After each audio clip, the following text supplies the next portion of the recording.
Puji Tuhan, selamat malam. Kembali lagi kita mendengarkan firman Tuhan lewat video.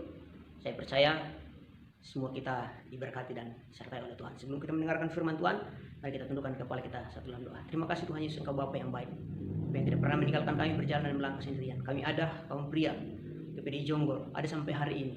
Ini bukan karena kuat tenaga kami. Kami percaya semua dalam penyertaan dan pengawasan kuasa Tuhan. Terima kasih Tuhan Yesus. Sebelum kami mendengarkan firman Tuhan, urapi setiap hati kami agar supaya firman tidak berlalu begitu saja, tetap terus mendapat tempat dalam hati kami, sehingga kami menjadi pelaku-pelaku kebenaran firman Tuhan, lakukan apa yang Engkau mau, apa yang Engkau kehendaki, bahkan terlebih menjadi Tuhan pelaku-pelaku, bahkan kami menjadi orang-orang yang militan di dalam Tuhan. Kami tak terus melakukan titah Tuhan dalam kehidupan kami. Terima kasih Tuhan Yesus, terima kasih. Ini menjadi doa kami Tuhan, siap mendengarkan firman Tuhan dalam nama Yesus. Haleluya, amin. Puji Tuhan, firman Tuhan pada malam hari yang indah ini terdapat dalam Yakobus pasal yang pertama, ayat yang ketiga sampai ayat yang keempat. Saya akan bacakan bagi kita semua. Demikian firman Tuhan dalam nama Yesus. Sebab kamu tahu bahwa ujian terhadap imanmu itu menghasilkan ketekunan. Dan biarkanlah ketekunan itu memperoleh buah yang matang, supaya kamu menjadi sempurna dan utuh dan takut dan tak kekurangan sesuatu apapun. Dan tak kekurangan sesuatu apapun. Puji Tuhan, Lembaga Alkitab Indonesia memberikan judul atau tema iman dan hikmat. Saya pembawa kebenaran firman Tuhan hari ini memberikan tema atau judul kebenaran firman Tuhan bahwa respon ujian dengan baik. Tentu saudara, kita familiar sekali dengan kata ujian. Baik itu ujian sekolah, baik itu kuliah, entah itu kuliah formal atau ujian kehidupan. Kita akan menghadap ujian. Kita berbicara tentang ujian kehidupan. Menurut Kamus Besar Bahasa Indonesia, maka kata ujian memiliki arti. Yang pertama adalah hasil menguji, dan yang kedua adalah hasil memeriksa. Sementara kata uji sendiri sebagai kata dasar memiliki pengertian yaitu untuk mengetahui mutu sesuatu, yaitu mengenai keasliannya, mengenai kecakapannya, atau ketahanan dan lain sebagainya. Itu adalah kata uji. Oleh sebab itu, jadi sesuatu yang diuji itu benar-benar dia harus kuat. Itu saya katakan tadi, bahwa harus dapat dipercaya. Itu diuji. Jadi saudara, ujian bagaimana mutu dan hasil iman kita. Jadi apa yang sedang terjadi hari-hari ini, tidak perlu takut. Hanya kenapa saya katakan bahwa respon ujian dengan baik. Tidak perlu kita berpikir yang begini dan sebagainya. Tapi mari kita respon. Ketika ujian itu datang dalam kehidupan kita, tidak perlu kita mengeluh, tapi kita respon ujian dengan baik. Ketika ujian itu kita respon dengan baik, maka kualitas iman kita akan meningkat. Karena setiap ujian datang bukan melemahkan iman kita, tapi akan membangkitkan kualitas dan pengiringan kita kepada Tuhan. Itulah ujian. Jadi saudara, kalau kita diuji, tidak perlu takut, tidak perlu bimbang, tidak perlu ragu, tapi kita respon ujian itu dengan baik. Karena ketika kita meresponi ujian itu dengan baik, maka kualitas iman kita semakin hari semakin meningkat. Oleh sebab itu, apa yang sedang terjadi di bangsa ini tidak perlu kita ragu, tidak perlu kita khawatir dengan keadaan-keadaan yang sedang terjadi. Karena saya percaya setiap anak-anak Tuhan yang tak terus berharap, bergantung kepada Tuhan, tidak pernah ditinggalkan oleh Tuhan. Bahkan firman Tuhan katakan, setiap cobaan, tantangan yang kita hadapi hari-hari ini tidak melebihi kekuatan kita. Tuhan tidak memberi ujian itu melebihi dari kekuatan dan kemampuan kita. Dan oleh sebab itu, mari kita terus merespon ujian dalam kehidupan kita, itu responi dengan baik. Agar supaya ketika kita meresponi itu dengan baik, saya percaya firman Tuhan katakan bahwa kita lebih daripada pemenang. Kita akan keluar menjadi orang-orang yang menang, menjadi orang-orang yang lebih dari pemenang. Saya ingat saudara, apa yang sedang terjadi dalam kehidupan Ishak, di mana pada waktu itu tentu saudara kita kenal sekali tentang cerita ini. Bahkan berkali-kali saya sampaikan firman Tuhan ini tentang Ishak, di mana dia pada waktu itu tinggal di satu negeri. Negeri itu adalah negeri yang tidak bisa melakukan segala sesuatu, tidak bisa untuk bercocok tanam, karena pada waktu itu dilanda kekeringan yang luar biasa, kemarau yang luar biasa, sehingga mau tanam apapun di daerah itu, di tempat itu tidak menghasilkan apa-apa. Ujian ini terjadi dalam kehidupan Ishak. Nah begitu juga dengan kita hari-hari ini. Ujian datang dalam kehidupan kita. Kita tidak bisa berbuat apa-apa. Kita mau keluar rumah salah. Di dalam rumah juga sepertinya bete dan sebagainya. Tidak bisa melakukan apa-apa. Aktivitas kita stagnan. Standby aja. Tidak bisa berkembang. Bahkan kita lihat hari-hari ini. Ada usaha yang semakin hari semakin menurun karena keadaan yang ada. Tapi kalau cara kita merespon ujian yang ada dengan baik, kita akan keluar sebagai pemenang. Ishak, dia tidak tinggalkan tempat itu. Tadinya dia berikhtiar untuk meninggalkan negeri itu. Karena orang-orang yang ada di situ, ketika mereka mau tanam contoh pohon pisang, jangankan dia mau berbuah, mau bertumbuh pun enggak, saudara. Hari ini kita tanam, kita lihat besok pagi sudah layu dan tidak ada pengharapan lagi di sana. Apapun yang ditanam oleh orang-orang yang ada di negeri itu tidak akan bertumbuh, dan apapun yang dilakukan, dikerjakan, tidak mengeluarkan hasil yang baik. Nah, orang-orang yang ada di negeri itu pada waktu itu, mereka mulai pergi meninggalkan negeri itu, mencari tempat yang dimana mereka boleh bertahan hidup. Tetapi Ishak tidak. Pada waktu itu, Ishak ada rencana, ada ikhtiar untuk pergi dari tempat itu, meninggalkan tempat itu, karena memang kehidupan pada waktu itu, di mana di negeri Ishak tinggal pada waktu itu, tidak bisa melakukan apa-apa. Tapi Tuhan berbicara dalam kehidupan Ishak, tetap tinggal di situ, tetap stay di situ. Aku akan memberkati engkau. Begitu juga dengan kita, sebagai orang-orang yang percaya kepada Tuhan, kaum pria, kepala rumah tangga, mengambil keputusan untuk bagaimana keluarga kita bisa hidup. Amin. Tuhan katakan bahwa responi ujian. Kita sebagai kaum pria, mari kita lihat. Kita sebagai kepala rumah tangga, kita lihat apa yang sedang terjadi. Responi dengan baik. Panggil keluarga, duduk di bawah kaki Tuhan. Responi ujian bersama dengan Tuhan. Karena bersama dengan Tuhan ada jalan keluar. Jalan keluar yang Tuhan akan berikan bukan cuma satu. Ketika di sini tertutup, Tuhan bukakan yang lain. Ketika di sini yang tutup, Tuhan bukakan yang lain.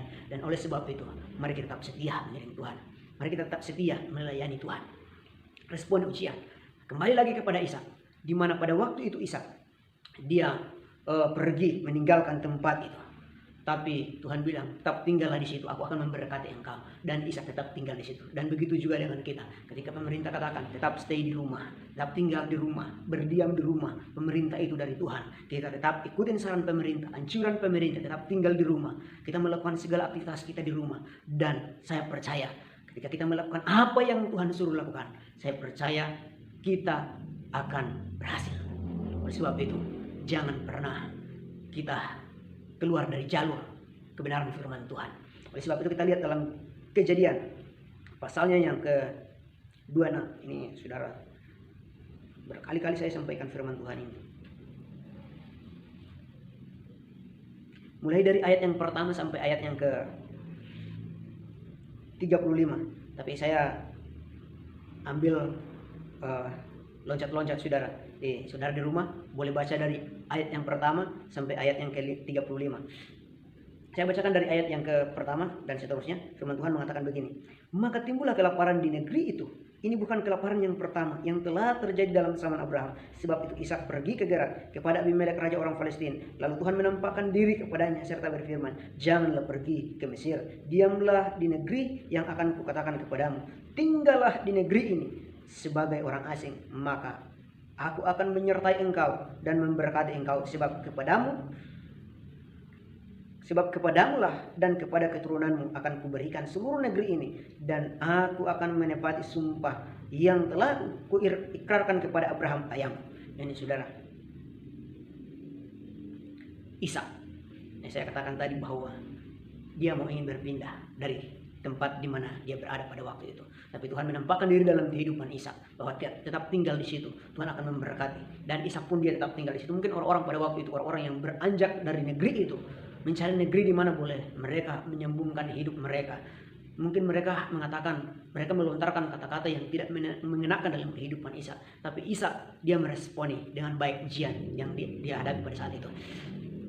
Mungkin orang-orang pada saat itu melontarkan kata bahwa Ishak itu sudah gila, Ishak itu sudah stres, Ishak itu sebagainya dan sebagainya. Bahkan mungkin orang-orang mengatakan bahwa Ishak itu tidak akan lama lagi dia akan mati.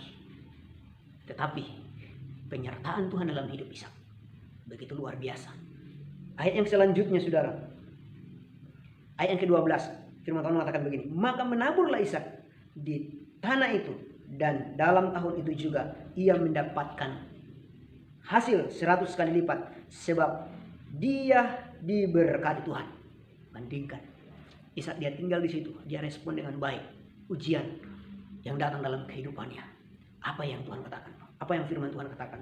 Bahwa dia diberkati oleh Tuhan. Maka tahun itu dia menanam, dia menabur. Maka tahun itu juga dia menuai hasil 100 kali lipat, sebab ia diberkati Tuhan. Bandingkan dia tanam itu 100 kali lipat.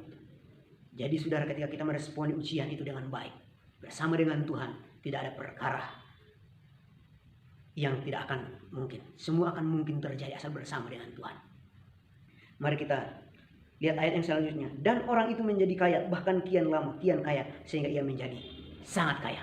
Tidak sampai diberkati oleh Tuhan, tapi dia menjadi sangat kaya. Di situasi, keadaan yang tidak memungkinkan, orang-orang pada lari, pindah, mencari tempat yang aman buat mereka. Tapi Ishak, dia tinggal di situ, negeri yang tidak menghasilkan, tidak membuahkan hasil. Tapi firman Tuhan katakan dia diberkati oleh Tuhan. Di tanah yang kering sekalipun, Tuhan membuat mujizat yang luar biasa. Begitu juga dengan kita. Dalam keadaan apapun, situasi yang sedang terjadi di bangsa kita, tidak perlu kita berpindah di negeri dimanapun. Tapi kalau Tuhan atau pemerintah bilang, tetap tinggal di rumah, karena pemerintah itu dari Tuhan, kita ikuti. Tetap tinggal di rumah, pasti kita diberkati oleh Tuhan. Tidak pernah ditinggalkan oleh Tuhan. Tidak akan pernah dibiarkan oleh Tuhan mati kelaparan. Enggak saudara. Pasti kita akan disertai oleh Tuhan. Oleh sebab itu, tidak sampai di situ. Ayat yang ke-18 saudara. Ayat yang ke-18 firman Tuhan mengatakan begini, demikianlah Yakub. Maaf. Ayat yang ke-18 pasal yang ke-26. Kemudian Ishak menggali kembali sumur yang digali dalam zaman Abraham ayahnya, dan yang telah ditutup oleh orang Palestina sesudah Abraham mati. Disebutkannya lah nama sumur-sumur itu menurut nama-nama yang telah diberikan oleh ayahnya. Saudara, ternyata Ishak ini begitu luar biasa dipakai oleh Tuhan. Orang-orang pada waktu itu, mereka mau gali sumur itu nggak bisa. Jangankan mau gali sumur, mau tanam ini segala sesuatu aja nggak bisa bertumbuh. Tapi Ishak dia gali sumur dan dia menemukan ada air. Dan ketika itu ada, ternyata direbut lagi orang-orang Palestina. Dia berpindah. Dan di ayat yang selanjutnya, ketika hamba-hamba Ishak menggali di lembah itu, mereka mendapati di situ mata air yang berbuah-buah airnya. Ayat yang ke-10. Lalu bertengkarlah para gembala Gerar dengan para gembala Ishak. Kata mereka, air ini kepunyaan kami. Dan Ishak menamai sumur itu Esek karena mereka bertengkar dengan dia di sana. Saudara, Ishak dia pindah. Ishak dia pindah dari situ. Ishak pindah dari tempat itu dan dia gali sumur lagi. Dan di sana akhirnya dia menemukan sumur yang airnya juga luar biasa. Dan puji Tuhan, di sana tidak ada lagi orang-orang Gerar yang merebut sumur itu, dan dia bersyukur bahwa Tuhan yang dia sembah adalah Tuhan yang luar biasa. Oleh sebab itu, sekali lagi saya katakan bahwa apa yang sedang terjadi dalam kehidupan kita hari-hari ini, bangsa kita hari-hari ini, dampaknya dalam kehidupan kita, baik kita sebagai orang-orang yang percaya kepada Tuhan berorganisasi, dampaknya begitu luar biasa. Kita tidak bisa ke rumah Tuhan, kita tidak bisa ke gereja, tapi saya percaya ketika kita membangun mesbah di rumah kita masing-masing, di sana pun Tuhan hadir. Dimanapun kita melangkah, kita meminta penyertaan Tuhan, Tuhan tetap terus ada dalam kehidupan kita. Oleh sebab itu tidak perlu takut, tidak perlu ragu mengiring Tuhan. Apapun yang sedang terjadi dalam kehidupan kita, respon itu dengan baik. Saya teringat satu tokoh yang luar biasa, yang menjadi contoh pola anutan dalam kehidupan kita, yaitu Ayub. Ujian yang dia hadapi, ujian yang dia alami begitu luar biasa. Tapi cara dia merespon ujian itu benar-benar luar biasa. Dia tidak menyalahkan siapa-siapa, tapi dia tetap percaya bahwa badai itu pasti akan berlalu, cobaan itu, ujian itu pasti akan berlalu dan akan keluar sebagai pemenang. Mari kita lihat dalam Ayub pasalnya yang ke-23. Ini ayat yang terakhir.